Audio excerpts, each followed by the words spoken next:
Luz Aires Moreno, y es parte además el Fisco de Chile. Les voy a pedir, para efectos solamente de registro de audio, aun cuando no es exigible la grabación por tratarse de una causa del sistema antiguo, de todos modos voy a pedirles que se individualicen para efectos del registro precisamente de audio.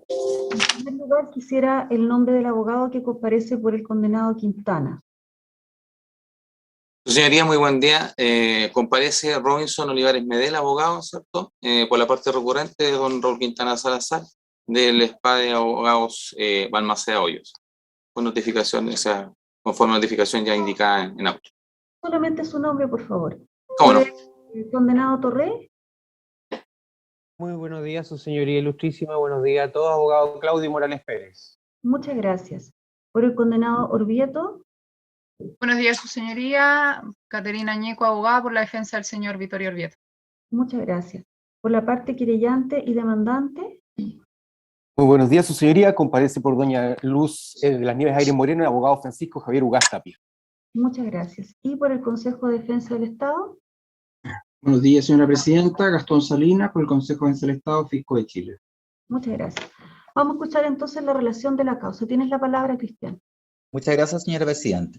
Señoría ilustrísima, en alzada proceso sustanciado ante la ministra señora Marianela Alarcón Cifuentes, rol número 12-2014, que se inicia el 16 de mayo de 2014 por la querella de la víctima Luz de las Nieves Aires Moreno, en primer lugar ante el ministro don Mario Carroza Espinosa por los delitos de asociación ilícita, secuestro calificado, violación y aplicación de tormentos de los que fue víctima a partir del 30 de enero de 1974. En alzada, en primer lugar, sobre seguimientos definitivos que se pronunciaron a fojas 1223 por extinción de responsabilidad por muerte, conforme a los artículos 93, número 1 del Código Penal y 408, número 5 del Código de Procedimiento Penal respecto de Sergio Hernán Castillo González. En segundo lugar, sobre seguimientos definitivos pronunciados a fojas 2239, 2240 y 2241, también por extinción de responsabilidad penal por muerte respecto de Juan Manuel Guillermo Contreras Sepúlveda, Marcelo Luis Manuel Morenbrito y Mario Alejandro Jara Seguel. Constan los certificados de defunción de aquellas personas. En segundo lugar, el segundo motivo de alzada, señoría ilustrísima, es se eleva en alzada la sentencia definitiva de 30 de abril de 2021, pronunciada a fojas 2267 por la ministra señora Marianela Alarcón Cifuentes, que resolvió condenar a los acusados a cumplir efectivamente 6 años por secuestro y 3 años por apremios ilegítimos con costas, rechazar excepciones de pago y prescripción del fisco para condenarlo al pago de 100 millones de pesos sin costas en favor de la víctima Luz de las Nieves Aires Moreno. Se hace presente que los acusados son, en primer lugar, don César Manríquez Bravo, de 90 años actualmente, general en retiro del Ejército de Chile, oficial de ejército a cargo de Londres 38, preso en Punta Peuco. En segundo lugar, Ciro Ernesto Torres Sáez, de 82 años actualmente, teniente coronel en retiro de Carabineros de Chile, oficial de Carabineros encargado de interrogar en Londres 38, preso en Punta Peuco. En tercer lugar, Claudio Erich Fossil Hornig, de 80 años, teniente coronel en retiro del Ejército, quien se desempeñó como oficial en Tejas Verde, preso en Punta Peuco. En cuarto lugar, Raúl Pablo Quintana Salazar, de 70 años, teniente coronel en retiro del Ejército, también se desempeñó en Tejas Verde y se encuentra preso en Punta Peuco. Y finalmente, don Vittorio Orvieto Tiplinski, de actualmente 81 años, médico, coronel de sanidad en retiro del Ejército, quien se desempeñó en Tejas Verdes, preso en Punta Peuco. Se hace presente, señoría ilustrísima, que respecto de la sentencia, en primer lugar apeló el condenado César Manríquez Bravo, en segundo lugar el señor Quintana, en tercer lugar el señor Torré, en cuarto lugar el condenado Orvieto, en quinto lugar la víctima, en sexto lugar el fisco. Se hace presente que el condenado Cósil fue notificado, no apeló, por lo que se entendería, salvo mejor parecer, consultada la sentencia en lo que a él respecta. La sentencia, señoría ilustrísima, establece los siguientes hechos. conforme a lo que se establece en el considerando 18º de la sentencia en alzada. Primero, que el 30 de enero de 1974, Luz de las Nieves Aires Moreno, militante del Partido Socialista, fue detenida sin derecho en la fábrica de su padre Carlos Orlando Aires Soto, en la comuna de San Joaquín, por agentes de la Dirección de Inteligencia Nacional DINA, organismo dirigido por el coronel de ejército Juan Manuel Guillermo Contreras Sepúlveda, actualmente fallecido. Segundo, que acto seguido Luz Aires Moreno fue trasladada a Londres 38, centro de detención clandestino de la DINA, a cargo del mayor del ejército Marcelo Luis Moren Brito, actualmente fallecido, quien a la vez dependía del comandante de Brigada de Inteligencia Nacional, teniente coronel de ejército César Manríquez Bravo. Tercero, que en Londres 38, Luz Aires Moreno fue interrogada y sometida a premios ilegítimos, esto es aplicación de electricidad, colgamiento, desnudamiento, amenazas y violación por vía vaginal y anal, por parte de agentes del Estado, entre ellos el teniente de carabineros Ciro Ernesto Torres Sáez.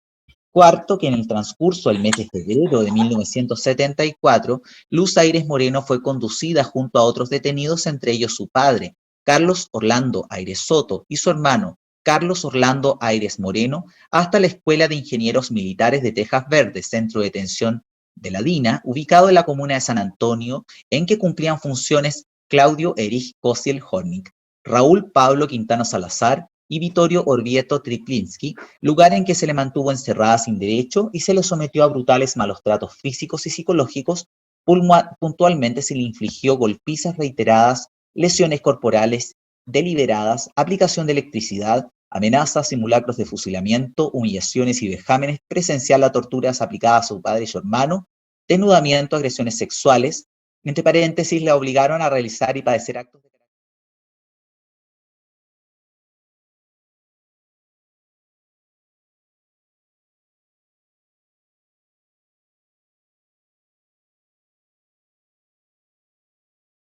Quinto y último lugar, que posteriormente fue trasladada a la cárcel de mujeres de Santiago y desde ahí al centro de detención clandestino Tres Álamos, lugar en que fue entrevistada por delegados del Comité Internacional de la Cruz Roja el 20 de noviembre de 1974. Señoría Ilustrísima, para contextualizar, se hace presente que, como se señaló, a Fojas 1 se interpuso la querella por parte de la víctima y con ello se dio inicio al proceso. El 14 de octubre de 2015 se aceptó la competencia que fue declarada por el ministro señor Carroza, aceptándose por esta Corte de Apelaciones y sustanciándose en la secuela por la ministro que dictó el fallo, la señora Marianela Alarcón Cifuentes. Se hace presente que a Fojas 1486, el 31 de mayo de 2018, se dictó acusación previo auto de procesamiento de Fojas 930. En la acusación judicial se estableció como autor, se atribuyó la participación consumada respecto de los acusados ya condenados por el delito consumado de secuestro calificado del artículo 141, inciso final del Código Penal, y delito consumado de aplicación de tormentos del artículo 150, número 1 del Código Penal, cometidos contra la víctima a partir del 30 de enero de 1974. Posteriormente a la acusación judicial, a Fojas 1495, el 21 de junio de 2018, se presenta acusación particular por parte de don Nelson Caucoto Pereira y Francisco Javier Ugaz Tapia por la víctima, por los mismos hechos, calificación jurídica y participación. Asimismo, demandaron de indemnización de perjuicios morales por responsabilidad extracontractual al Fisco de Chile pidiendo 200 millones de pesos o lo que se estime en prudencia. A Fojas 1612, el 10 de julio de 2018, el Consejo de Defensa del Estado contesta la demanda, opuso excepción de pago en virtud de la reparación dispuesta por las leyes 19.123, 19.992 y 20.874, conforme a las que percibiría, entre otros ingresos, un monto de 1.480.284 pesos, reparaciones mediante transferencias directas de dinero, mediante asignación de derechos sobre prestaciones estatales específicas simbólicas, y asimismo opuso prescripción extintiva de la acción civil subsidiariamente, controvirtió la naturaleza y monto de indemnización respectiva, haciendo presente que no se trata de una fuente de lucro para el actor. se hace presente que el AFOJAS 1652, el 4 de octubre de 2018, los abogados del acusado Ciro Ernesto Torre Sáez opusieron en primer lugar como excepción previa y fondo amnistía y prescripción. En segundo lugar, alegaron la falta de participación del acusado, también alegaron la subsunción de aplicación de tormentos por el secuestro, alegaron las eximentes de los numerales 9 y 10 del artículo 10 del Código Penal, y en quinto lugar, alegaron las atenuantes de los artículos 103 del Código Penal, 11 número 1, y entre paréntesis relacionadas con el 10 número 9, 211 del Código Justicia Militar, 6 y 9 del Código Penal. Y asimismo pidieron la aplicación de algunos de los beneficios de la Ley 18.216.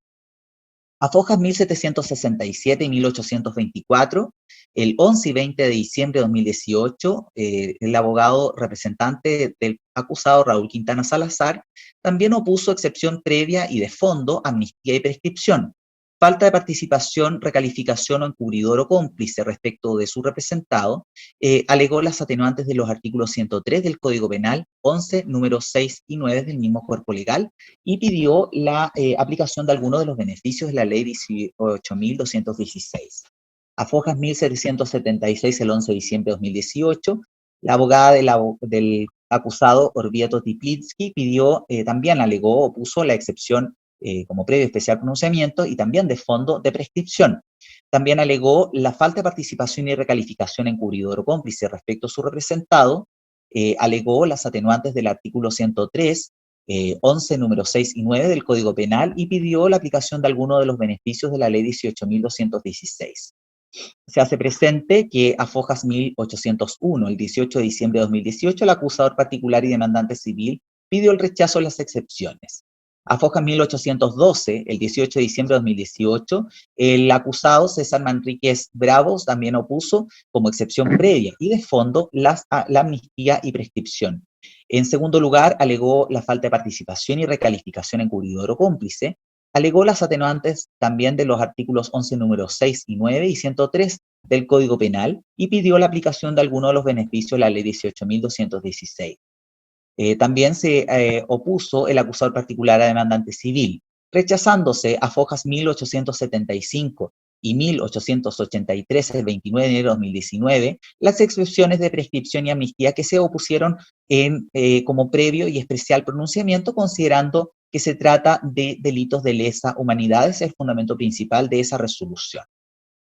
Por otra parte, se hace presente que el abogado de turno, José Rodrigo López Pinto, AFOJAS 1911, con fecha 16 de abril de 2019, compareció en representación de Claudio Kosil-Horning, oponiendo excepción de prescripción, falta de participación y recalificación encubridor o cómplice, atenuantes de los artículos 103 y 11, números 6 y 9 del Código Penal, y la aplicación de algunos de los beneficios de la ley ya citada.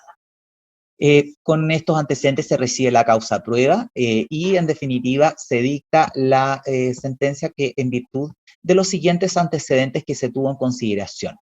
En primer lugar, señoría ilustrísima, se hace presente de todas maneras que el considerando segundo de la sentencia establece como premisa jurídica que el artículo 141, inciso tercero del Código Penal establece la figura de secuestro calificado cuando el encierro de detención sea prolongado por más de 90 días o si de ello resultare un daño grave en la persona o intereses del encerrado o detenido, estableciendo los requisitos necesarios para la aplicación de la figura privilegiada del 148, del Código Penal. En primer lugar, que se detenga en razón de la persecución de un delito, que se deje alguna constancia de la detención, que se ponga al detenido a disposición de los tribunales de justicia. Y por otra parte, en el considerando tercero, establece la figura de la aplicación de tormentos. En el 150, número 1, el Código Penal dice: el fallo se sanciona al que decrete o prolongue indebidamente la incomunicación de un reo o aplique tormentos o use con él un rigor innecesario, citando al respecto el artículo 7º del Estatuto de Roma. Como antecedentes de la detención, encierro en centros clandestinos de la DINA, en el fundamento cuarto, se establece en primer lugar y se cita lo que obra AFOJAS 199 del proceso, con fecha 1 de diciembre de 2014, la víctima Luz de las Nieves Aires Moreno, nacida el 4 de octubre de 1948, de 72 años, militante del Partido Socialista, señala ella misma, fue detenida en la fábrica de artefactos metálicos de su padre, Carlos Orlando Aires Soto, en San Miguel. Posteriormente fue trasladada a su domicilio de Enrique Mate de San Miguel, el que fue allanado y luego conducida a Londres 38, donde se encontraba su padre y hermano de 15 años, Carlos Orlando Aires Moreno. Señala en el lugar fue interrogada y torturada sin poder identificar a las personas que lo hicieron, detallando en definitiva la serie de vejámenes que fueron precedentemente referidos al momento de referirse a los hechos, señoría ilustrísima. Asimismo, se contó con los testimonios de los hermanos de la víctima. A Foja 187, el 18 de noviembre de 2014, compareció doña Rosita Amalia Aires Moreno, 22 años a la fecha de los hechos, quien tomó conocimiento de la detención, pues ella presenció la misma detención. Perdón, se está conectando la señora, justamente la señora Rosa Aires. Ella presenció la detención en el exterior de la fábrica de su padre y que posteriormente, señala, se huyó a petición de su hermana a bordo de un taxi que la condujo a otro lugar y finalmente resultó exiliada. Pero ella detalla que supo de todas maneras de la situación de detención y también las torturas que fueron realizadas respecto de su hermana. A Fojas 1040, el 24 de marzo de 2017, declaró Carlos José Aires Moreno, quien tenía 15 años a la fecha de los hechos, nació el 3 de septiembre de 1956, y él dio cuenta de la detención a cargo del comandante Esteban, un argentino infiltrado en la legua, quien reveló las personas participantes de los movimientos de izquierda, preguntando por Valeria, que era el nombre por el cual se conocía a su hermana Luz. Señala que fue obligado a violentar sexualmente a su hermana. Identifica a Quintana por aspectos de rasgos indígenas, que le puso una capucha al llegar a Tejas Verde. Vio y oyó a su hermana ser torturada. Vio también en el lugar, entre otros, a Manríquez, Cosiel, Quintana y Orvieto. En cuanto al encierro de el encierro de la víctima, esto también se contó con las declaraciones de Nelly Patricia Andrade Alcaíno, Ginés Emilio Rojas Gómez, Ildefonso Guillermo Enríquez Donoso, Berta Alicia Molina Vega, Ingrid Silvia Heitman Gigliotto, Nora Guillén Graf, Beatriz Constanza Patashev Contreras, quienes asimismo fueron detenidas en los centros de detención a que se hizo referencia, Londres 38, Tejas Verde. En esa oportunidad pudieron conversar con la detenida, quien les reveló la serie de situaciones a las cuales fue expuesta y que sufrió estando detenida en dichos recintos. Incluso supieron acerca del embarazo que se habría provocado en la víctima a raíz de las constantes violaciones a las que fue sometida por parte de sus captores. Por otra parte, se hace presente, señoría ilustrísima, como documental, la privación de libertad de la víctima en el centro de detención denominado Tres Álamos, que se encuentra corroborada en el informe de la visita efectuada al centro de detención por los delegados del Comité Internacional de la Cruz Roja, que se encuentra agregado al expediente a Foja 140, y en él se señala específicamente, se destaca el nombre de la víctima. En cuanto al trato que se verificó respecto de la privación de libertad, además de las mismas declaraciones, se contó con una prueba pericial. En primer lugar, el informe 4082 de 2014, que se encuentra agregado a Foja 257, que elaboró doña Patricia Negrete Castro, médica forense del Servicio Médico Legal, y que correspondió al examen físico que se realizó a la víctima, el que concluyó que existe concordancia entre la historia de síntomas físicos e incapacidades agudas y crónicas con las alegaciones del abuso. Además, existe concordancia entre los hallazgos físicos y las alegaciones del abuso, y también con las alegaciones que ha efectuado. Asimismo, aparecen fotografías de ella misma, en donde aparecen cicatrices de las distintas agresiones a las que fue sometida, entre ellas cortes en las orejas y también cortes en la zona del vientre. Informe número 1994-2014 de Fojas 296, que elaboró Carolina Alarcón Araya, médica psiquiátrica, psicóloga forense, que, también Jacqueline Riquelme Cañuir, psicóloga forense, quienes dan cuenta del daño psicológico de carácter grave que ha afectado todas las áreas de la vida de la víctima, y particularmente presenta un trastorno por estrés postraumático crónico y grave que se relaciona con la experiencia de prisión, tortura y exilio. Asimismo, como se señaló, se acompañan, constan también fotografías forenses donde aparece la víctima, digamos, actualmente, o al menos a la fecha del informe de 2014, en donde se pueden advertir la serie de cicatrices que ella presenta.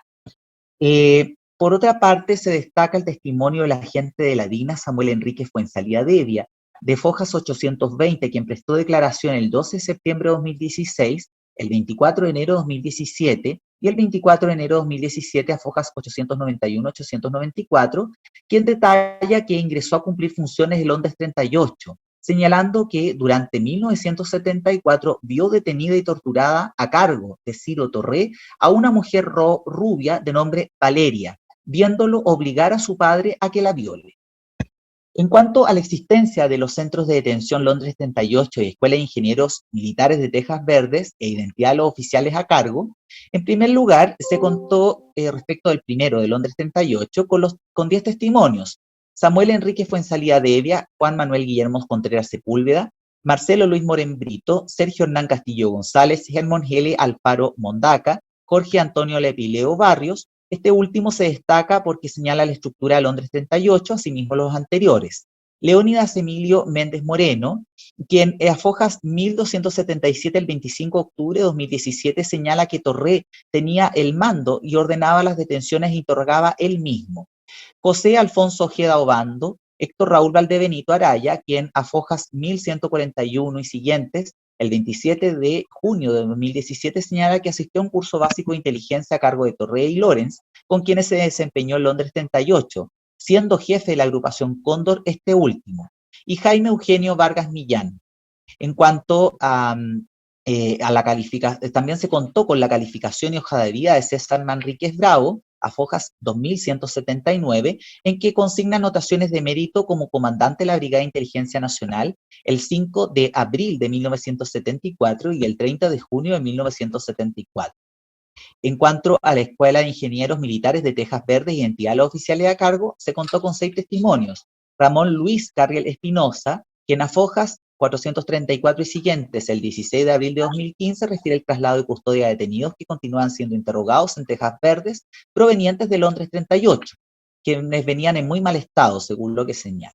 Jorge Manuel Alarcón Villalobos, a Fojas 431, quien prestó declaración el 16 de abril de 2015, señala que se desempeñaba bajo las órdenes de Quintana y que solo custodiaba detenidos que llegaban en muy mal estado.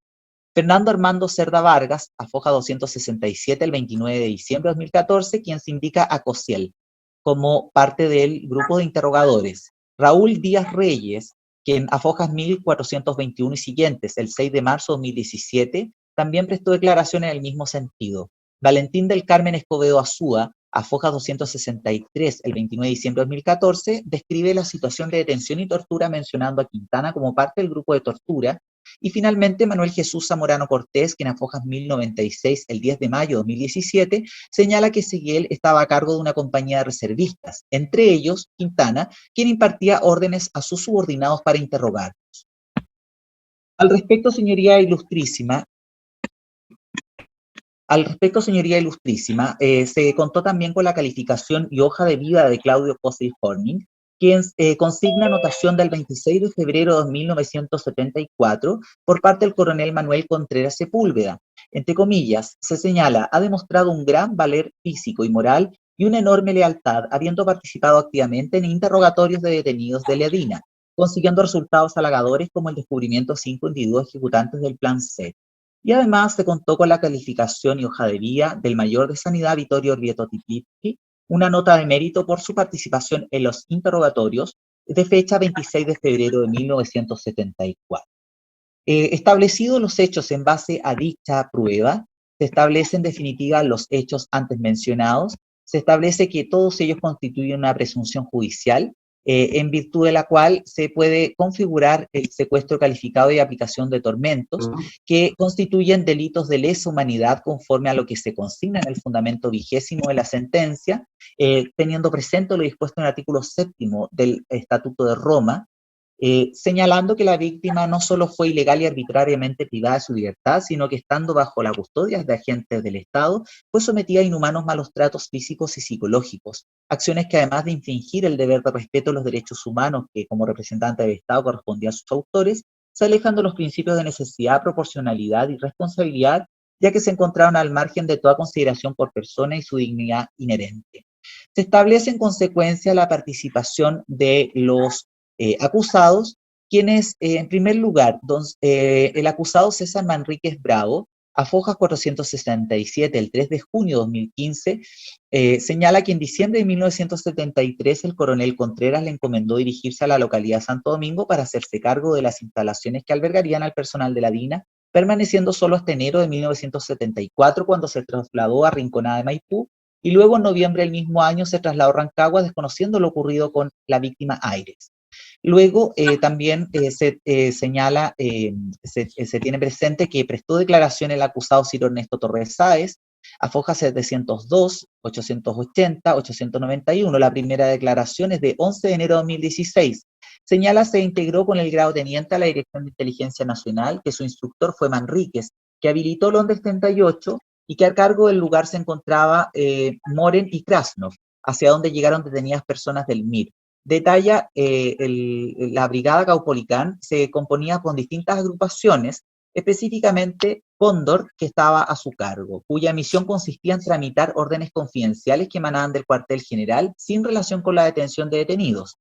Y señala que la Policía de Investigaciones llegó con un aparato de interrogación y que se mantuvo en Londres 38 durante enero de 1974 y en febrero y marzo estuvo con feriado. Claudio Erich Kossiel-Horning prestó declaración, la primera declaración es del 9 de octubre de 2014 a Foja 170, quien señala que era capitán de la Escuela de Ingenieros Militares de Tejas Verde en en San Antonio, y que era el segundo mando de la agrupación Rierro, encargada de allanar instalaciones de una pesquera y tomar posesión de la gobernación provincial de San Antonio, y que solo desarrolló patrullajes no interviniendo junto a su personal en detenciones ni interrogatorios.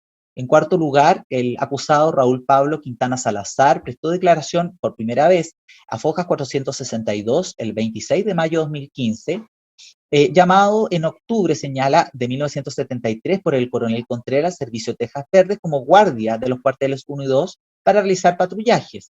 Señala que hasta mayo de 1974, cuando se le encomendó la sección de administración de fondos de la unidad militar, y asevera que en noviembre de 1973 del cuartel 2 se hizo cargo el mayor Mario Seguel, no interviniendo en interrogatorios.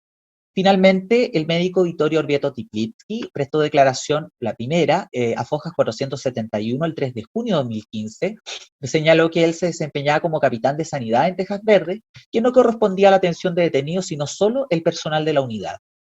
Al respecto, la sentencia ahora considera que los acusados reconocieron haber estado en los lugares de detención y encierro, pero desconocieron toda otra intervención respecto del trato recibido por la víctima. Sin embargo, considera la hoja de vida de Torré en cuanto a que solo estuvo con feriado por 15 días, desde el 3 de febrero de 1974. Al respecto establece en el considerando 27 que le corresponde a todos ellos participación en calidad de autor conforme al artículo 15, número 3 del Código Penal, particularmente porque fue ejecutado el hecho por una pluralidad de personas que se unieron con vocación de permanencia bajo estos fines, que de los diversos testimonios escuchados en el curso de la investigación aparece que los centros de detención clandestinas no se sujetaban a la ley. Y en este caso, de acuerdo a lo expresado por los testigos, particularmente se señala que Ciro Torré estuvo al mando del personal encargado de la guardia del Centro de Detención Londres 38, además del interrogatorio a premios ilegítimos infligidos a los detenidos, en particular a Luz Aires Moreno. Raúl Quintana Salazar estuvo a cargo del campo prisioneros instalado en el Parque Materiales de la Escuela de Ingenieros y Militares de Tejas Verde, junto a Claudio Kossiel y Vittorio Orvieto Tiplitsky, quienes realizaron interrogatorio a premios ilegítimos aplicados a los detenidos en el subterráneo del casino de la Escuela de Ingenieros Militares de Tejas Verde. Adicionalmente, el oficial César Manríquez Bravo, en calidad de comandante de la Brigada de Inteligencia Nacional, ejerció mando sobre todos los centros de detención y grupos operativos de la Dirección de la Dirección de Inteligencia Nacional en la época de los hechos, y entre ellos el Centro de Detención de Calle Londres 38 de Santiago y también Escuela de Ingenieros Militares de Tejas Verde. En consecuencia, con base en todos estos análisis, en todas estas argumentaciones y fundamentos, la sentencia resuelve rechazar las alegaciones de falta de participación, amnistía y prescripción en los considerandos 28º, 29º, 30º a 34º, 35º a 40º, Particularmente, la amnistía de prescripción fue rechazada considerándose que se trata de delitos de lesa humanidad que deben ser reprimidos y en justicia las normas de derecho internacional prevalecen por sobre las de derecho interno, no correspondiendo tampoco la aplicación de la regla de media prescripción al respecto para favorecer la responsabilidad penal que le cabe a los acusados. Al respecto, señoría ilustrísima, también se rechaza el cumplimiento del deber que fue eximido por parte de alguno de los acusados en los fundamentos 43º o 46º, pues los hechos no encuadran en un servicio propio de agentes del Estado que con vocación de permanencia debían dedicarse al servicio a la persona humana. Y en cuanto a la recalificación de participación, también se rechaza en base a los fundamentos antes mencionados, los fundamentos 47º y 48º. Finalmente, se hace presente que en los fundamentos 54º, 56º, se establece que no configuran los hechos obediencia indebida. Los hechos no pueden encuadrar jamás como crímenes de lesa humanidad en un deber público propio. De tal manera, con base en estos antecedentes, corresponde la aplicación de la determinación de la pena. En los fundamentos 57º y 66º, establece que solo beneficia a los acusados la circunstancia atenuante del 11 número 6, conforme al extracto de filiación antecedentes vigente a la época de los hechos. De tal manera determina la pena en aplicación de las reglas del artículo 68, inciso segundo, del Código Penal y decide sancionarlo conforme al artículo 74 del Código Penal, rechazando beneficios por la extensión de las penas. Y las costas se regulan conforme a los artículos 24 del Código Penal y 504 del Código de Procedimiento Penal.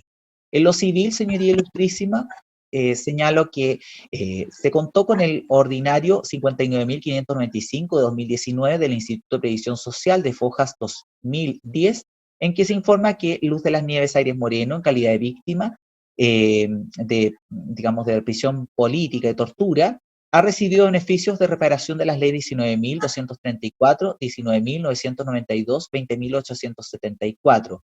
Por otra parte, se contó con los testimonios de David Leonardo Sáez Méndez, Carmen Alejandra Hochafel Picarte, Nelly Patricia Andrade Alcaíno y Graciela Cristina Müller Contreras, quienes se refirieron que como también fueron detenidos y conocieron a la víctima, detallando cada uno de los vejámenes a que fue sometida y además el daño que ella presenta.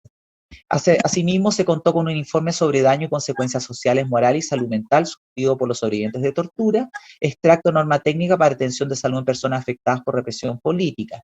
Y con base en estos antecedentes, se rechaza la excepción de pago y prescripción también por los mismos fundamentos, principalmente de que las normas de derecho interno no deben prevalecer por sobre normas de derecho internacional, que por otra parte, en cuanto a las reparaciones, estas son aplicaciones de carácter general y abstracto que fueron conferidas por la ley y que a este respecto la reparación integral debe determinarse caso a caso y por ello es que ella, la sentenciadora estima que corresponde a la regulación de una indemnización, la cual regula en los fundamentos 79º a 90º, estableciendo un monto prudencial de 100 millones de pesos a que condena al fisco de Chile en favor de la víctima. Señoría ilustrísima, se entregó estos antecedentes al fiscal señor Jaime Salas, quien estimó que al respecto debía aprobarse la consulta de sobreseimientos que se han alzado y por otra parte confirmar la sentencia en alzada, pero con declaración de aumento de la responsabilidad penal, considerando que en la especie no configura los hechos que fueron sancionados, no configura las reglas del concurso material de delito, sino más bien se trata de un concurso ideal y por esa situación se debe imponer una pena conforme al artículo 75 del Código Penal. Respecto de este informe se confirió traslado a los abogados de los acusados y condenados, quienes se opusieron e hicieron presente básicamente las mismas alegaciones planteadas en sus apelaciones. Sería lo antecedente, señoría ilustrísima. Muchas gracias, Cristian. El tribunal no sé si desea hacer alguna pregunta antes de escuchar a los señores abogados. Por mi parte, señora presidenta. Muy bien. Vamos a escuchar en primer lugar al abogado Robinson Olivares, que viene por el condenado Quintana. Este se anunció con 20 minutos. Les voy a pedir a todos por igual que sean lo más precisos, por favor, posibles en el uso del tiempo que han señalado para sus alegaciones. Escuchamos al señor Olivares. Gracias, su señoría ilustrísima. Bueno, por esta parte, ¿no es cierto?, comparezco a fin de evacuar, ¿no es cierto?, mi alegato de representación en favor de del señor Raúl Quintana Salazar, ¿cierto?, que solicitamos desde ya, ¿no es cierto?, esta apelación se acoja y se revoque la sentencia de primera instancia, ilustrísima Corte. Por los antecedentes de hecho y de derecho que voy a pasar a señalar.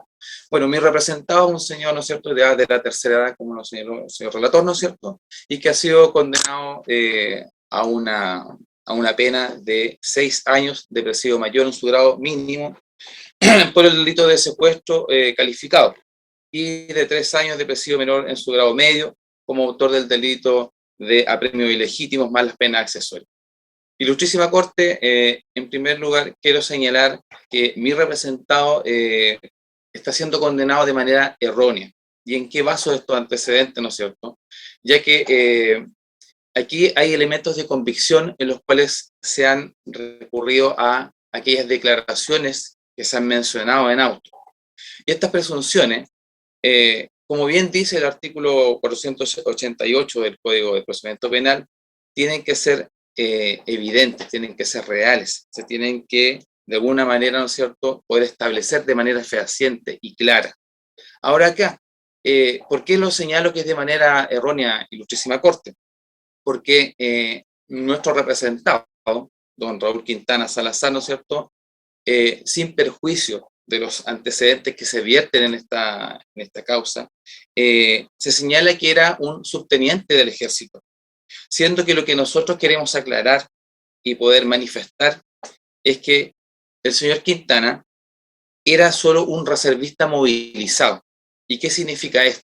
Aquí quiero agregar, ¿qué quiero señalar con esto? Que las capacidades de mando que tenía don Raúl Quintana Salazar a la época, a la fecha, ¿no es cierto?, no podían prevalecer por sobre las órdenes que sí tenía un oficial de ejército. Él, en cuanto a las órdenes de administración de personal, resguardo de los recintos de detención, ¿no es cierto?, que se señalaron acá, él no podía tener mayor cantidad de mando y administración. Aquí, como se señaló en la foja 462, en la declaración de don Raúl Quintana Salazar, de fecha de mayo del 2015, él señala que tenía labores administrativas al respecto. Y conforme a esa situación, ¿no es cierto?, nosotros señalamos que él no tuvo la participación activa, de acuerdo aquí a lo que se ha señalado. Ahora, ¿cuáles son estas participaciones activas? ¿A qué me refiero?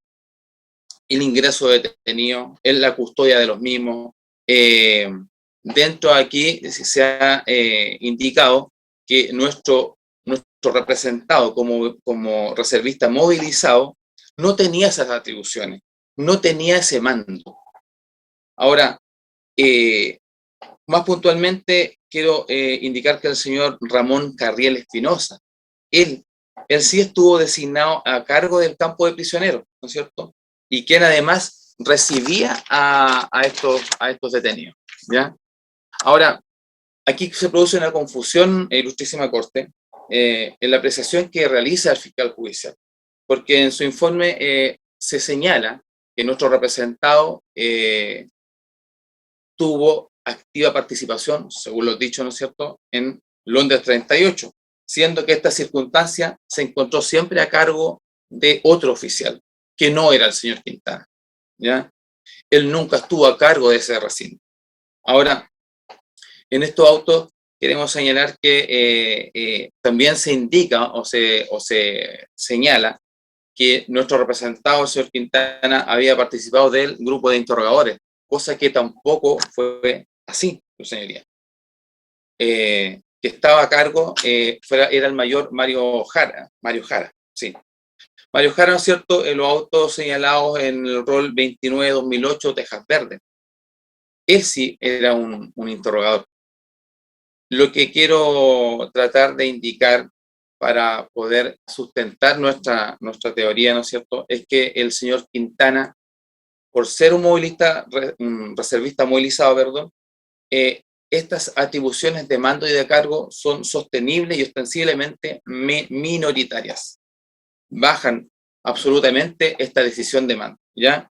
Ahora, claro, nosotros podemos decir, y en auto se ha señalado, ¿existieron apremios legítimos? Efectivamente existieron. Hubo personas secuestradas en Ilustrísima Corte.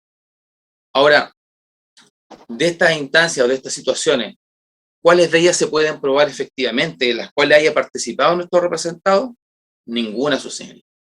No hay antecedente claro, eficiente o taxativo que señale, más allá de aquellas declaraciones que rolan en autos, que el señor Quintana haya participado de estos apremios, que haya participado de los secuestros. Insistimos que nuestra teoría se basa en que los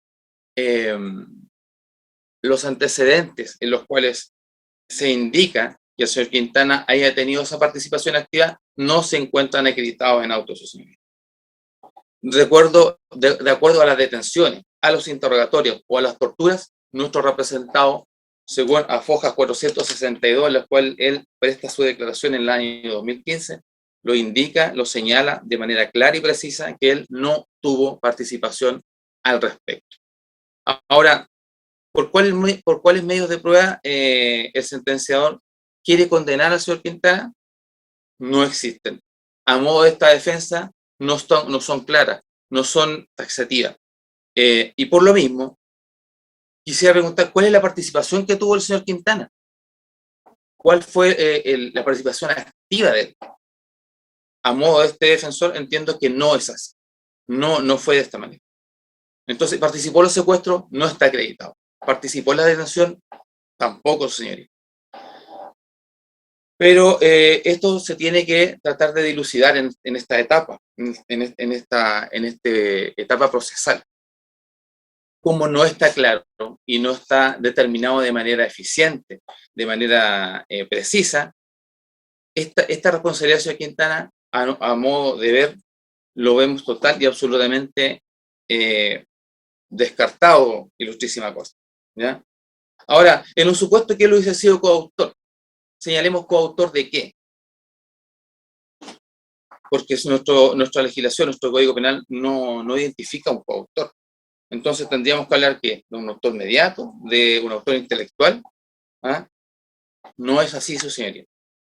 Nosotros mantenemos nuestra postura, que el señor Quintana, respecto a su participación de estos lamentables hechos que, ¿no es cierto?, condenamos de igual forma, él no ha tenido una participación activa, como sí se ha señalado la participación y a cargo de los grupos de detención y en los recintos donde acá se ha versado, ¿no es cierto?, lo que ha indicado, ¿no?, el relator.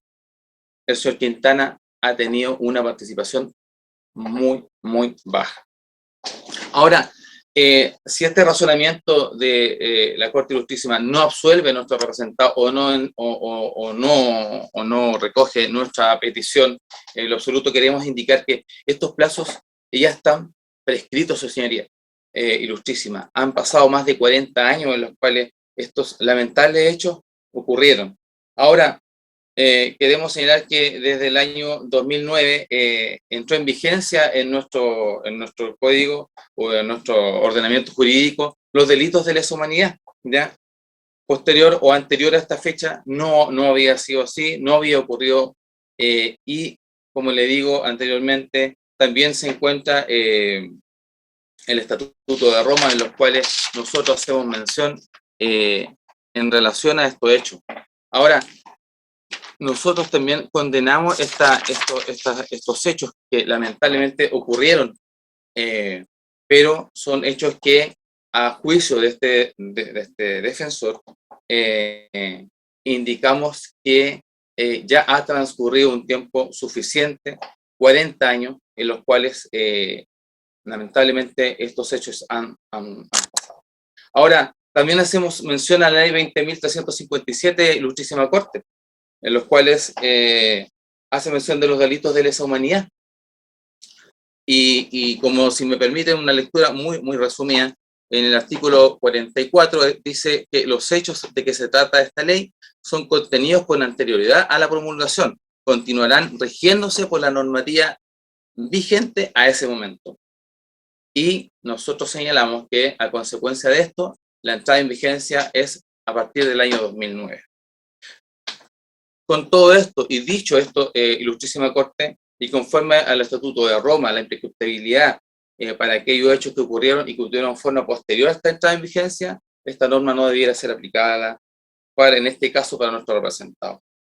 Así sucedería, y en tanto, conforme a lo que hemos señalado, y a fin de absolver a nuestro representado por la falta de participación en este delito, o en subsidio, si considera que estos argumentos son insuficientes, o en realidad no son tan sustentables, queremos solicitar a esta Ilustrísima Corte que se aplique una pena rebajada respecto de nuestro representado, en 2 o en 3 grados, conforme a una minoría muy calificada en la responsabilidad de estos hechos, de acuerdo al artículo 103 del Código Penal, la prescripción gradual, como también las atenuantes establecidas en los numerales 6 y 9 del artículo número 11 del Código Penal, correspondiente, ¿no es cierto?, a esta irreversible conducta anterior y a la colaboración sustancial que ha tenido el señor Quintana en este proceso, como también a aquellos beneficios que puede otorgar la ley 18.216. Ilustrísima Corte, los antecedentes que hemos versado y que han ocurrido, esperamos que tengan una buena acogida por parte de ustedes. En base al tiempo también, y entendiendo que nuestros colegas también tienen una participación, solicito que se tenga por acogida de nuestra solicitud y se me permita retirar de estos alegatos. Eso es todo. Muy amable. Muchas gracias, señor abogado. No tengo inconveniente en que se retire de la sala. Muy amable, gracias. Vamos a escuchar a don Claudio Morales, quien se anunció por el condenado Torré con 25 minutos. Lo escuchamos. Perfecto. Muy buenos días, su señoría ilustrísima, abogado Claudio Morales Pérez, con la venia de vuestra señoría ilustrísima. Esta defensa viene a alegar en favor del recurso de apelación impetrado en contra de la sentencia que ha dictado la ministra en visita, doña Marianela Cifuentes, que en lo particular condenó a don Ciro Torré, y esta defensa ha tratado de expresar en su recurso de apelación que no está acreditado por ningún medio de prueba legal su participación culpable y penada en los hechos que ha sido investigado, donde por razones de tiempo voy a tratar de resumir de la manera lo más sucinta posible, puesto que el lato de los antecedentes, el lato de los argumentos relacionados con la prescripción, media prescripción, creo que están de más alegarlos al menos en esta instancia y me remitiré a lo expresado en el recurso de apelación. Y como primer punto, sus señorías ilustrísimas, debemos tener claro que la labor del juez al momento de dictar una determinada sentencia no solo debe centrarse en su decisión, sino que esa decisión, una vez tomada, comienza la construcción de esta misma. Y esa construcción la que realiza la ministra, la que creo que por diferentes factores no fue lo suficientemente, digámoslo, prolija. Y si revisamos esta causa, ciertamente nos encontramos con una investigación compleja, de largo aliento, que ciertamente nos mostró la peor cara de la dictadura y de sujetos que, amparados en dicho régimen, prácticamente dieron rienda suelta a sus peores instintos, atentando gravemente, por cierto, la dignidad humana y provocando, digámoslo, una especie de llamado de alerta para que hechos como estos, ojalá, Dios quiera, nunca más ocurran. Y de ahí quizás a entender lo complejo que debió ser para la ministra en visita dictar una sentencia que no solo cumpla las expectativas de las víctimas, sino que también de la sociedad toda. Y de ahí a entender que precisamente este alegato esté siendo grabado a través del canal del Poder Judicial. Por lo tanto, entrando un poquito más al fondo, el punto que esta parte trata de hacer ver en su recurso de apelación y en su alegato, es que el tribunal no trabajó de la manera lo más prolija o de una manera adecuada aquel punto relativo a la participación y fundamentalmente a este llamado concierto previo, a un punto que algunos lo han llamado mens rea, o sea, a este ánimo doloso, a este ánimo delictivo. Y por ejemplo, cuando revisamos esta sentencia que se ha dictado no hace mucho tiempo, ahora en abril, se trata de hacer ver las declaraciones que mi representado ha hecho ver a lo largo de esta investigación y a lo largo de otras causas, donde él ha reiterado de manera casi majadera que efectivamente él trabajó en Londres 38 y que su participación en un 99% se centró en habilitar este centro. Y para eso él utilizó personal de carabinero, y para eso él trabajó bajo las órdenes de personas tales como César Manríquez Bravo y por supuesto Morén Brito. Esas fueron a grandes rasgos sus mayores trabajos en Londres 38. Pero cuando revisamos esta sentencia, y particularmente el considerando 26º, el tribunal intenta construir una participación culpable sobre mi representado Ciro Torre, careciendo por completo de antecedentes que permitan, primero, por ejemplo, comprender cuál fue la acción desplegada por mi representado. En segundo, que permitan comprender en qué momento habría desplegado esta supuesta acción culpable. Y en tercer lugar, comprender cuáles son los antecedentes, los medios de prueba utilizados por parte del tribunal para configurar, para crear, para elaborar esta participación penada y culpable por mi representado Ciro Torre. Y si revisamos, su señoría ilustrísima, al tribunal le bastó señalar que se dan por reproducidos en estos considerando los medios probatorios señalados para poder atribuirle participación, pero sin que exista ninguna relación, ningún trabajo, ningún análisis para poder crear esta participación. Y cuando revisamos esta sentencia, lo que se puede colegir por parte del tribunal es que el tribunal responsabiliza a mi defendido por haber cometido en contra de la víctima, Luz Airez, ciertos hechos basados fundamentalmente en el testimonio de Samuel Enrique Fuensalida Devia. Y para eso se utilizan las declaraciones que este testigo entrega a Foja 820, 891 y 894. O sea, en definitiva, sus señorías ilustrísimas, es el testimonio de Samuel Fuensalida el principal factor para poder atribuirle participación en mi representado. Y cuando revisamos esta sentencia, se consigna un párrafo sumamente relevante que se extracta de estas declaraciones de Samuel, que permito o solicito autorización para leer, su señoría ilustrísima. Dice que... De manera muy breve, por favor, señor abogado. Muchas gracias, su señoría. Dice que estando en el segundo piso del mencionado recinto, escuché el grito de una mujer, ante lo cual se asomó a la escalera, percatándose que en el primer piso había una mujer rubia, joven, estaba desnuda y tendida sobre una camilla quirúrgica, y que a su lado se encontraba el oficial de carabinero Ciro Torres Sáez, dirigiendo la tortura que se le practicaba.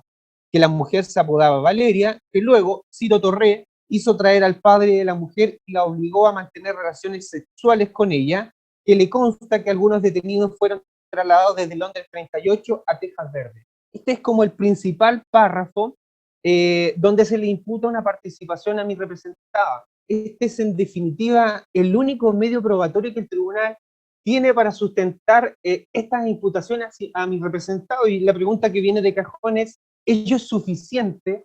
¿Puede constituir plena prueba del testimonio entregado por Fuensalida? ¿Existen otro tipo de medios probatorios que pueda, por ejemplo, validar o darle mayor fuerza a este testimonio? Y la verdad que esas preguntas básicas, lógicas, no fueron elaboradas para construir una participación de mi representado, sino que creo derechamente, y lo digo con total responsabilidad, primó en gran parte un prejuicio. ¿Y por qué? Porque mi representado ya ha sido condenado, acusado en otras causas relacionadas penosamente con delitos de lesa humanidad, y para eso, para ello creo que eso fue razón suficiente de dar por hecho y de dar por establecida una participación de mi representado, puesto que en definitiva, si ya él ha sido condenado en otros delitos de lesa humanidad, prácticamente también tendría que haber tenido algún tipo de participación acá. Por lo tanto, ¿en qué momento pasamos por alto el principio de inocencia? ¿En qué momento pasamos que es obligación probar nuestra inocencia? Y para eso creo, sus señorías ilustrísimas, que derechamente, particularmente con mi representado en esta causa en específica, primó en demasía el prejuicio que existe sobre las condenas que él tiene efectivamente en otro tipo de ilícitos relacionados con lesa humanidad. Por lo tanto, cuando tratamos de hacer un resumen de esta causa, mi representado creo que no tiene una incidencia en la detención de Airés Moreno. Los medios de prueba así por lo menos lo tratan de demostrar. Por lo tanto, malamente podría haber estado en una posición o en una calidad de haber impedido este resultado. Tal como lo sostiene el tribunal, el cuartel Londres 38 estaba a cargo del oficial del ejército César Manríquez Bravo. Por lo tanto, cualquier cosa que se hubiese suscitado dentro de aquella unidad, forzosamente debió ser ordenado por dicho oficial, donde el incumplimiento de una orden dada por un superior, como era este caso, era absolutamente impensado dentro de las Fuerzas Armadas. Vemos que a nuestro representado se le imputa haber formado parte de un grupo de sujetos que habría participado en distintos apremios que sufrió la víctima, pero sí que se indique de manera clara, precisa, cuál fue la conducta desplegada por don Ciro Torrent. Sin perjuicio de lo anterior, no cabe duda que de haber tenido algún tipo de participación, mi representado podría haber forzosamente haberse relacionada con las órdenes que existían en este cuartel. Por lo tanto, creemos que es tanta la generalidad de las imputaciones efectuadas, particularmente a mi representado, que creemos que firmemente que se vulnera este principio de tipicidad, ya por cuanto no se expresa de una manera clara cuál fue la conducta o la acción que habría desplegado mi representado para poder atribuirle participación.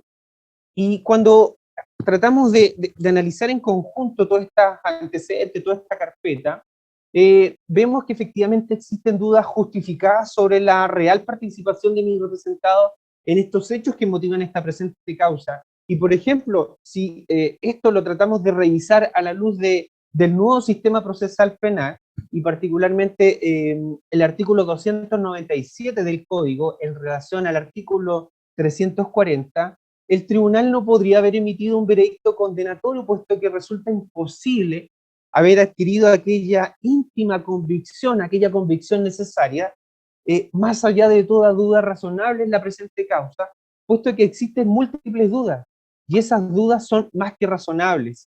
Por lo tanto, aquella convicción, según algunos juristas, la lectura en este tipo de cosas, ciertamente debe ser muy superior a la requerida en este procedimiento penal antiguo que maneja los hilos de esta presente causa, donde existe, creo yo, a pesar de aquello, un principio básico que no puede ser soslayado. Esto es que nadie puede ser condenado por un delito, sino cuando el tribunal que lo juzgue haya adquirido esta convicción por los medios de prueba legal, una convicción de que realmente se ha cometido un hecho punible, y que al procesado le ha correspondido una participación penada y culpable por la ley. Y hemos visto que los medios de prueba por los cuales el tribunal se ha servido para imputarle participación a mi representado son sumamente febles, tal como lo traté de expresar. Bajo ese contexto, creemos que se intenta construir una participación culpable derechamente en base al artículo 488 del Código de Procedimiento Penal, y aquel trabajo demuestra no tan solo lo precario de los medios de prueba, sino que también demuestra que no existen antecedentes claros, concretos, concordantes, que permitan elaborar por sí solo, que se puedan basar o sustentar estos medios de prueba para poder elaborar y crear una participación clara respecto a mi representado. Es por ello, su señoría, que en definitiva esta defensa solicita que, conociendo del presente recurso, en definitiva se absuelva a don Ciro Torrent, puesto que no se ha logrado acreditar su participación culpable y penada por la ley, por los diferentes medios de prueba agregados a la presente causa, y en definitiva también se le exima del pago de las costas. Es todo por esta parte. Muchas gracias por el tiempo, vuestra señoría ilustrísima. Gracias, señor abogado. Vamos a escuchar a doña Caterina Ñeco por el acusado Orvieto. Muchas gracias, señora presidenta. Con la venia de sus señorías ilustrísimas, comparezco y alego en representación, como se dijo, del señor Vittorio Orvieto Teplitsky, condenado, también como se mencionó en la presente causa, a las penas de 6 años como autor de secuestro calificado y 3 años como autor del delito de aplicación de tormentos, ambos delitos cometidos en contra de la víctima de autos, la señora Luz Aires Moreno. Alego su señoría, por consiguiente, solicitando desde ya a esta ilustrísima sala la revocación del fallo de primera instancia, toda vez que esta defensa sostiene que mi representado no tuvo participación en los hechos investigados, como ya voy a desarrollar, y por tanto, en mérito de los mismos antecedentes que se incorporaron al proceso, debió ser, a juicio de esta defensa, absuelto finalmente en la presente causa. Sus señorías ilustrísimas, recordemos que, como ya muy bien señaló el señor relator, la víctima de estos autos habría sido detenido por agentes de la DINA, trasladada primeramente al cuartel Londres 38, muy mencionado, ¿no es cierto?, luego a Tejas Verde, de ahí a Tres Álamos, luego tuvo un paso por la cárcel de mujeres, Pirque, vuelta a Tres Álamos, en fin, finalmente es liberada en diciembre del año 1975. Pero importa para el caso particular de mi representado, sus señorías, el hecho de que la víctima habría permanecido privada de libertad en el regimiento de Tejas Verdes, ¿no es cierto?, para febrero del año 1974, que es la época en la que el señor Vittorio Orvieto desempeñaba funciones en la enfermería de dicho recinto. Lo menciono, su señoría, porque esa es la única circunstancia, o ese es el único hecho base que no es controvertido por esta defensa, y que ha considerado la sentenciadora de primer grado para determinar una responsabilidad respecto de mi representado. Y así lo señala su señoría en el considerando 26º del fallo que se impugna, cuando dice que la participación del señor Vittorio Orvieto se encontraría acreditada en razón a la circunstancia de haber admitido el señor Orvieto que para esa época en la que ocurrieron los hechos que se investigan, él cumplía funciones como oficial de sanidad en la Escuela de Ingenieros Militares de Tejas Verde.